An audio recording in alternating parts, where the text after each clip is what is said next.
আসসালামু আলাইকুম। আজকে কলা দিয়ে একটা অন্যরকম রেসিপি দেখাবো। কলাকে মাছ বানিয়ে সেটাকে আমরা আবার ভেজে খেয়েছি, আর খেতে এত মজা হয়েছিল সবাই চেটেপুটে শেষ করেছে।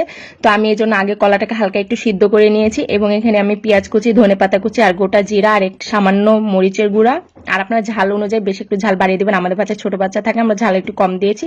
আর একটা ম্যাগি মশলা দিয়েছিলাম, আর এখানে হচ্ছে যে আদা রসুন বাটাও দিয়েছিলাম। তারপরে এটাকে কলা মানে সিদ্ধ করা কলার সাথে ভালো মতো আগে মেখে নিয়েছি। মেখে নেওয়ার পরে এখানে সামান্য পরিমাণে একটু চালের গুঁড়া এবং সামান্য পরিমাণে একটু বেসন অ্যাড করেছিলাম, আর সেটার সাথে আবার ভালো করে মেখে এটাকে আমি আমার মতো করে আকৃতি দিয়ে নিচ্ছি। তো আমরা এখানে একটা আকৃতি দিব, আর এখানে আমরা মাছের এক আকৃতি দেওয়ার সময় আমরা সবাই বলছিলাম এটা আমরা রুই মাছের পেটি বানাচ্ছি, মানে রুই মাছের পিস বানাচ্ছি আমরা, এরকম সবাই গল্প করতে করতে আমরা এগুলো বেশ কয়েকটা বানিয়ে ফেলেছি। আপনি আপনার মতো আকৃতি দিতে পারেন।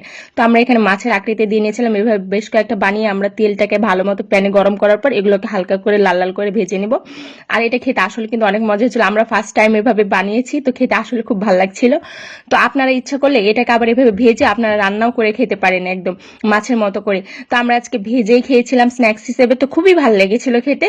তো আপনারা এভাবে একবার ট্রাই করে দেখবেন, অবশ্যই আশা করি ভালো লাগবে। আর এত মজা হয়েছিল খেতে যে সবাই চেটে পুটে নিমিশেই শেষ করে ফেলেছে। তো আজকে এ পর্যন্তই, ধন্যবাদ।